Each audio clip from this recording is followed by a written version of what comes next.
حضرت ابراہیم علیہ السلام کی عادت یہ تھی کہ مہمان کے بغیر کھانا نہیں کھاتے تھے. اور یہ بات ذہن میں رکھو کہ جو کھانا مہمان کے ساتھ کھایا جاتا ہے اس کا حساب نہیں ہوگا، چاہے وہ پرتکلف ہی کیوں نہ ہو.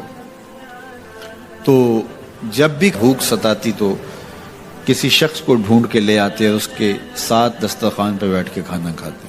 ایک دن ایک مہمان کو ڈھونڈ لائے اور کھانا تیار تھا تو کہا کہ اللہ کا مبارک نام لیجیے اور شروع کیجیے.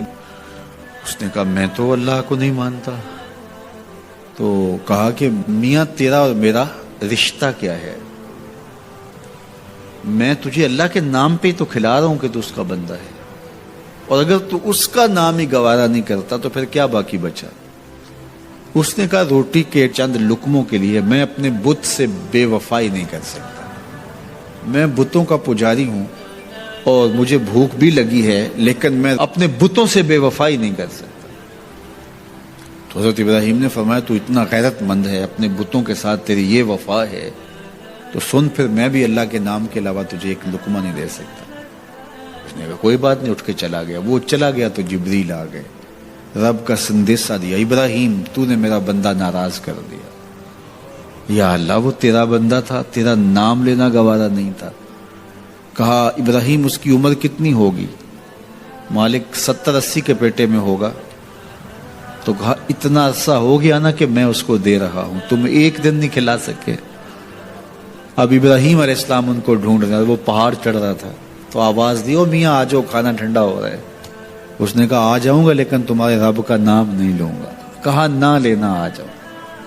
آیا دسترخوان پہ بیٹھا، کھانا شروع ہوا تو کہنے لگا کہ پہلے تو بڑے غصے میں تھے، جلال میں تھے کہ رب کا نام نہیں لوگے تو کھانا نہیں دوں گا، ایک دم تبدیلی کیسے آ گئی؟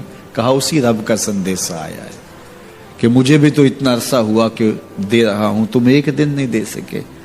تو اس نے کہا تیرا رب اتنا مہربان ہے تو مجھے بھی اس اپنے رب کا غلام بنا لے.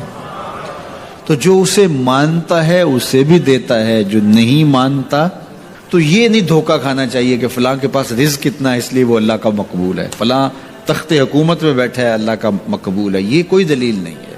کتنے لوگ ہیں جو اس کے منکر ہیں، اس کے وجود کے منکر ہیں، لیکن اس کے باوجود ان کو اتنا عطا کرتا ہے. بلکہ فرمایا اگر تمہارا مجھے لحاظ نہ ہو تو کافروں کے گھروں کی سیڑھیاں بھی سونے اور چاندی کی، چونکہ ان کو سب کچھ دنیا پہ دے دیا جائے گا، آخرت میں ان کا کوئی حصہ نہیں.